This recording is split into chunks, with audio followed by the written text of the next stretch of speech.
الحمد لله رب العالمين والصلاة والسلام على رسوله الكريم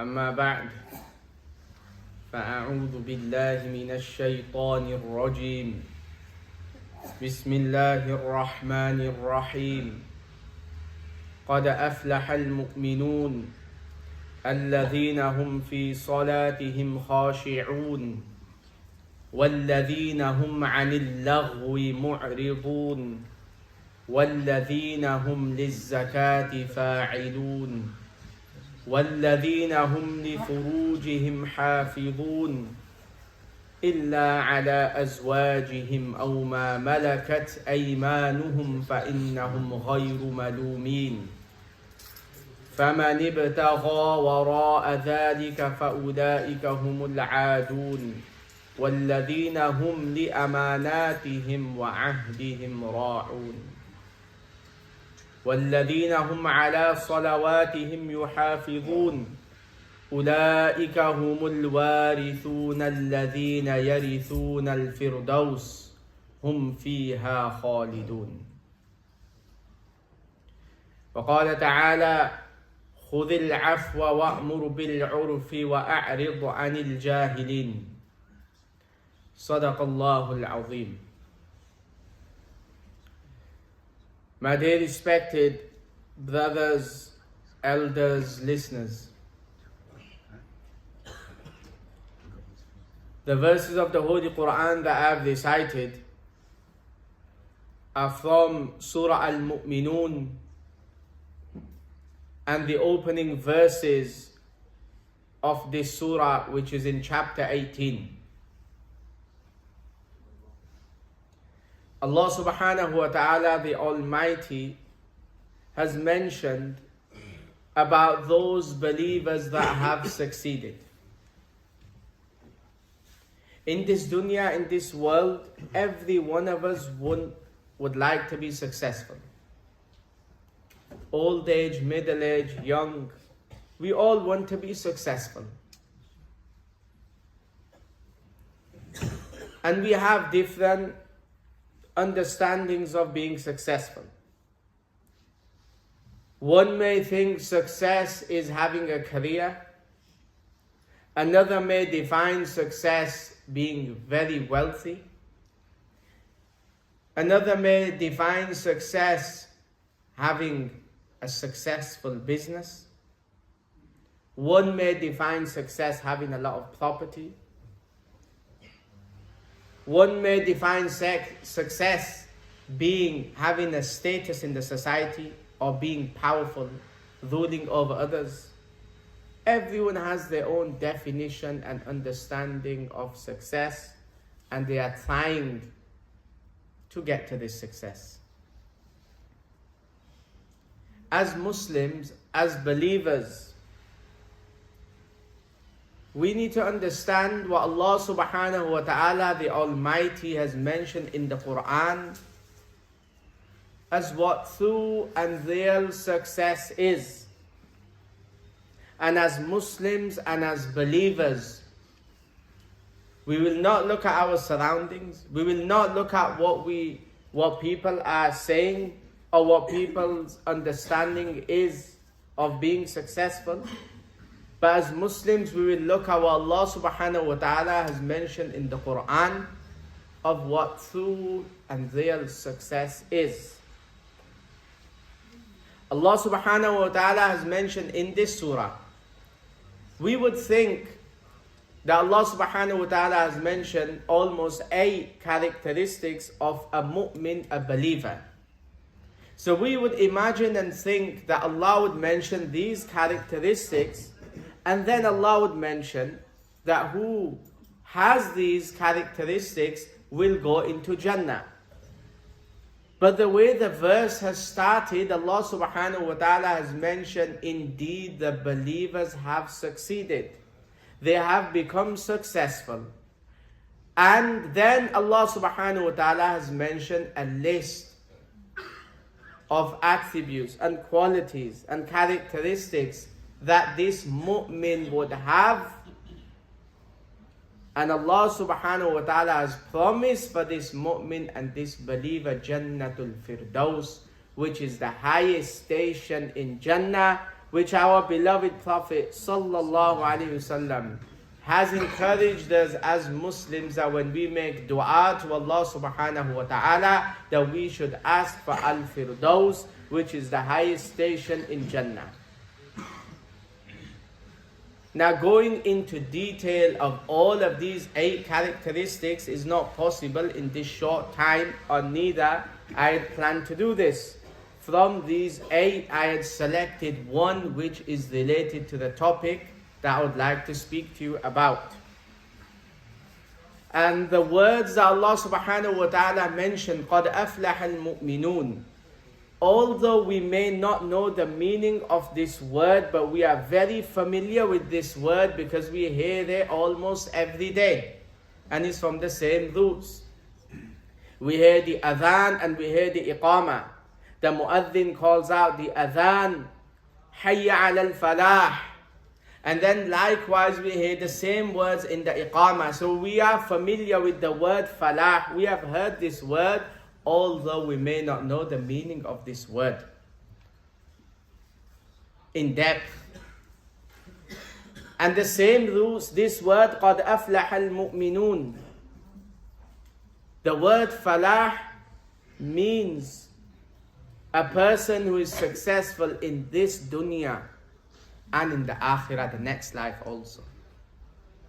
So if we want to be successful in this dunya, in this life, and in the life hereafter, Allah subhanahu wa ta'ala mentioned, and go to the highest station in Jannah, Allah subhanahu wa ta'ala has mentioned these characteristics that must be in a believer, and the one who has these, Allah has promised Al-Firdaus, the highest station in Jannah, for this mu'min, for this believer. From these 8,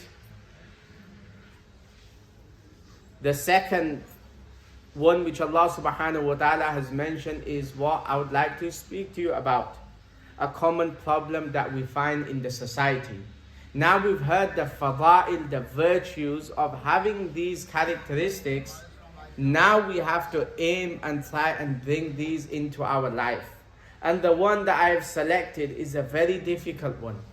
We have to really take account of our life. We have to really make some changes. We have to really change our ways to try and overcome this problem.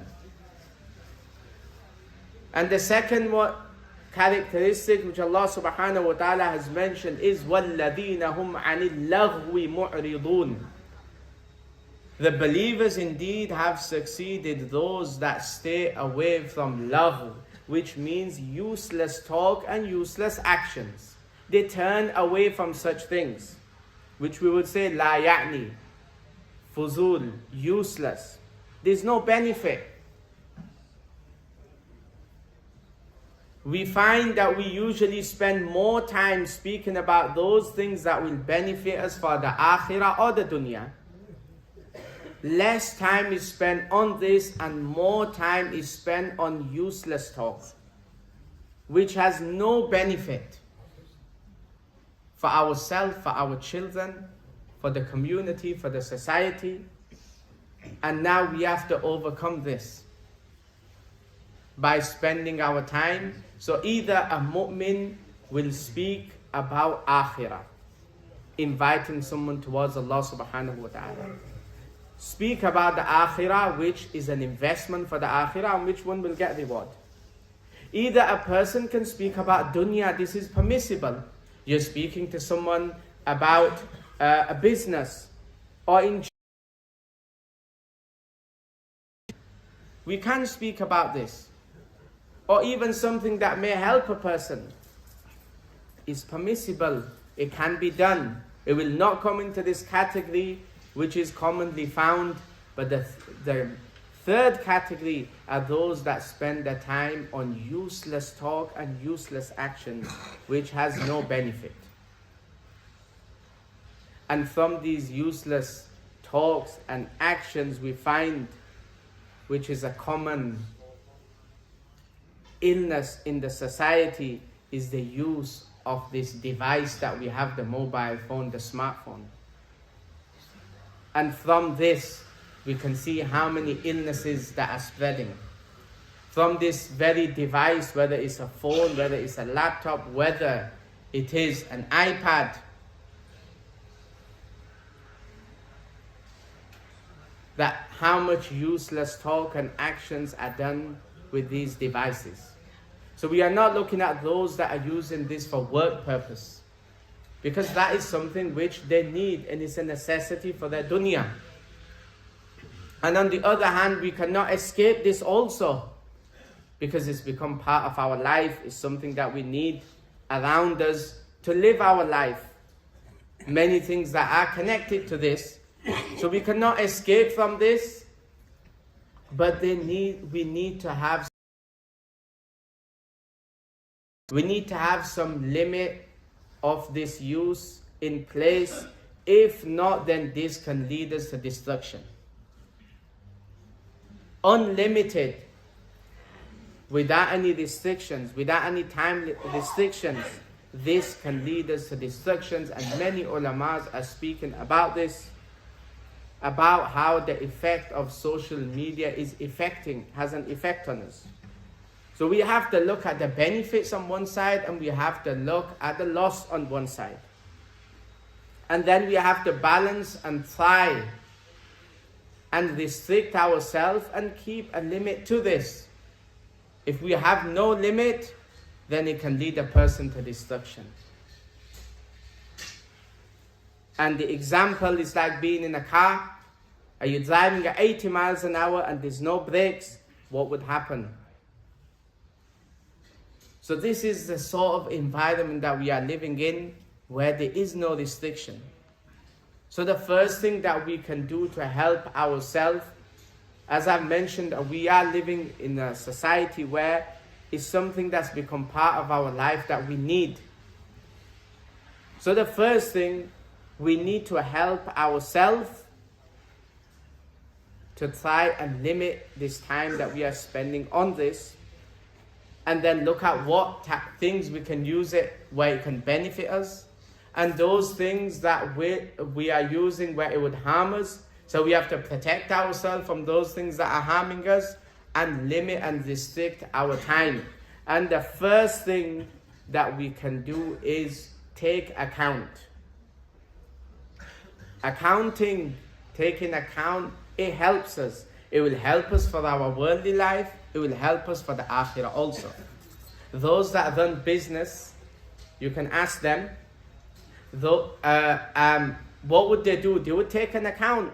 They can take an account at the end of the day. They take an account at the end of the week. They take an account at the end of the month. How much benefit, how much money, profit have we gained? How much loss that we have? How can we improve our business further? So we have to take account of our life. We have to take account of our day. What have we done in this day? And the ulamas mentioned this, that we should do this at the end of the day. Spend a few minutes and take account. And taking account will help us to become better. Just like a person, if we do not take account of our expense, the cost of the fuel, the cost of our food, the cost of the bills, and we are just left free spending what we like, we know what the outcome would be. The spending would go way more than the amount of money that we have, and it would leave us in debt. So we have to take account of our household. Likewise, we have to take account of everything. So we take account by looking at the end of the day, how much time have I spent on this device today? Is it 3 hours? Is it 4 hours? Is it 5 hours? 6 hours? Changes, inshallah, will come after, but start to take account. They will not come, effects will not happen immediately, but a sense of feeling guilt is a start. We must remember, feeling guilty is a blessing from Allah subhanahu wa ta'ala. Some may commit sin day and night, be disobedient to Allah, but there's no feeling, there's no sense of guilt. Feeling guilty is a blessing from Allah subhanahu wa ta'ala. is the first step that we are ready to make changes in our life. We just need the right help and the right direction. So when we take an account at the end of the day, how much time have I spent? Is it 5 hours? Is it 4 hours? And to our surprise, sometimes we may spend these hours on this, but we have not realized. And when we look, as we know that we can see how many hours we have spent, whether it's on YouTube, whether it's on Facebook, whether it's on Snapchat, whether it's on Twitter, whether it's on WhatsApp. Overall, we look and see how much time have I spent on this. And if we have not taken account, we will be surprised that 4 hours of my time, some may spend 8 hours, 1/3 of their day on this device.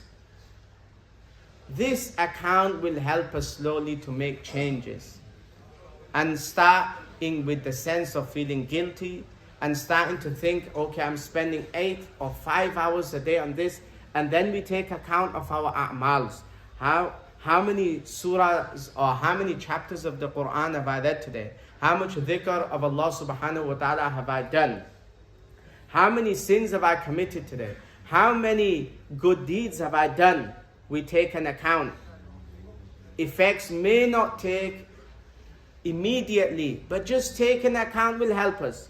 And it can take 2-3 minutes, even while you're going to sleep, thinking about this and gathering this information of how we have spent our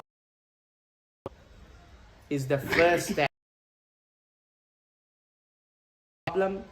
Further, then we can reduce our time is the next stage. That as we understand that too much time is given to this, we need to reduce our time. Shaitan is very clever. He will trick us into many things and start with Islamic things. Start on YouTube by listening to a talk after Isha. And then Shaitan's making us feel excellent. You're doing a very good thing. You could have been watching movies. You could have been doing other haram things, which is correct. But then, if this is leading on to time where it can make us neglectful of the duties that Allah subhanahu wa ta'ala has set, then this is a test for us. It does not matter what we are listening to, but if it's making us neglectful for the duties that Allah subhanahu wa ta'ala has set, then what will happen? We can fall into sin, and in no way, no matter what we are listening to, that if the time is over, come and we miss our prayer. And stopping us from this, we must keep this away and become dutiful to Allah subhanahu wa ta'ala. So I will stop here. Again, I'll remind you the first step that we take account. When we start with taking account, inshallah, we will come to know how much time we are spending, how much Quran we are reading, and how much sins we are committing. May Allah subhanahu wa ta'ala give us the ability to understand.